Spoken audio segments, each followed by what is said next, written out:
बेलपत्र चढ़ाया तो वो प्रसाद बना कि नहीं बना? बन गया ना।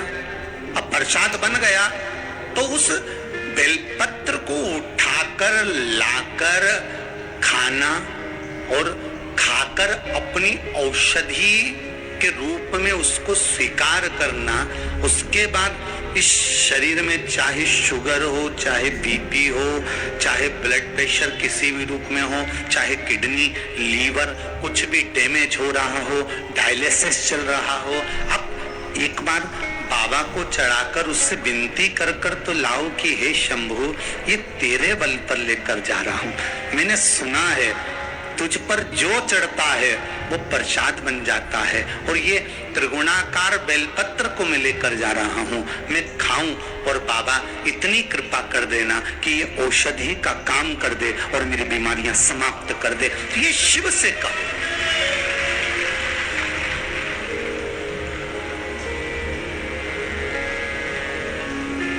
क्यों निर्माल्य बनकर फेंका जाए बेलपत्र को?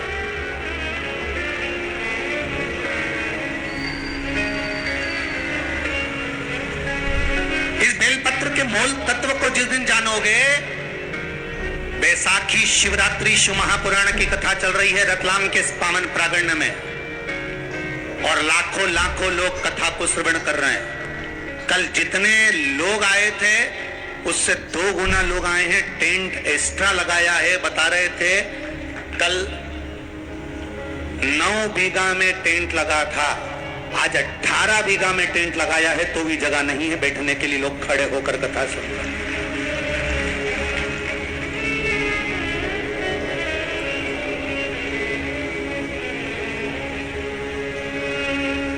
और 18 बीघा के टेंट में भी जगह नहीं। पीछे पुरुष को आप एक निगाह अगर मारकर देखेंगे तो ढेरों में खड़े हैं, इधर देखो उधर देखो, जहां निगाह पहुंच जाए उधर देख लीजिए। हमारे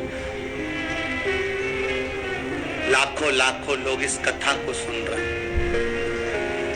एक नियम बना लो बैसाख महीने से कि शंकर भगवान पर जो बेलपत्र चढ़ी है वो औषधि का काम करती है। शिव पर चढ़ी हुई बेलपत्र मंदिर में क्यों छोड़ें? क्यों नदी में हम इसको विसर्जन करें? क्यों नदी में छोड़ें हम इसको?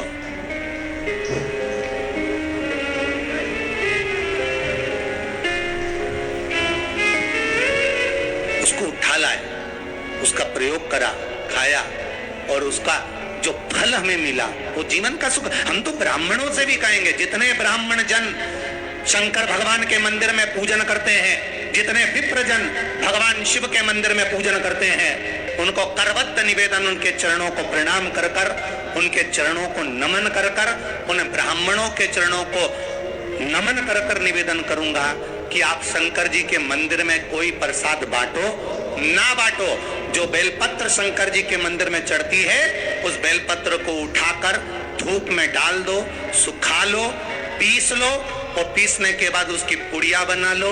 उस पुड़िया को प्रसाद के रूप में देना चालू कर दो कि ये खाना चालू करो। किडनी, लीवर, शुगर, बीपी सब धीरे धीरे धीरे धीरे समाप्त होने लगेगा। तुम करो तो वो बेलपत्र ना तो किसी नदी में विसर्जन करने की जरूरत है और ना कहीं फेंकने की जरूरत है।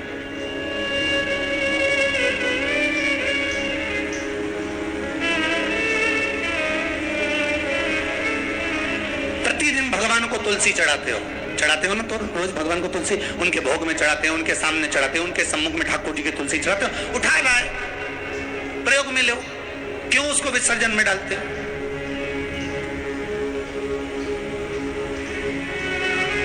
जो विसर्जन के लायक है उसका विसर्जन करो, और विसर्जन भी कहां करो? क्षिप्रा, गंगा, नर्मदा, सरयू या आपके क्षेत्र की कोई पवित्र नदी है, उस नदी में ले जाकर कोई निर्माल्य वस्तुएं मत पटको।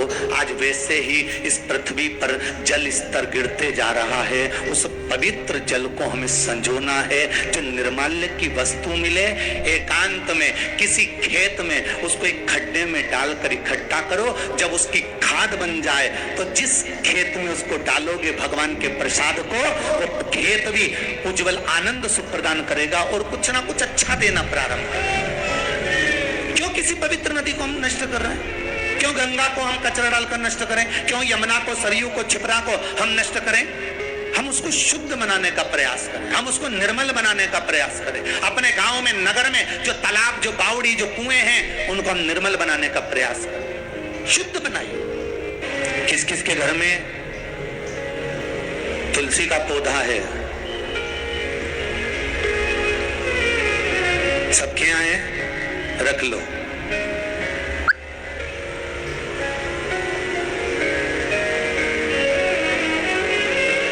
कहाँ लगा है? घर के अंदर कि घर के बाहर? घर के बाहर, ठीक है। दिया लगाते हो? अच्छा, कौन है वो जिस तुलसी मैया को दिया लगाते हो? कौन है वो? बोलते तो जाओ जरा जल्दी जल्दी। माता है। घर में जो सास है वो कौन है? वो भी बोलो तो, जम के बोलो जरा। माता है। बैसाख का महीना चल रहा है, बहुत जोरदार गर्मी पड़ रही है, बहुत जोरदार गर्मी, खूब जोर की। तुम्हारी सास की कुर्सी घर के बाहर लगा दो।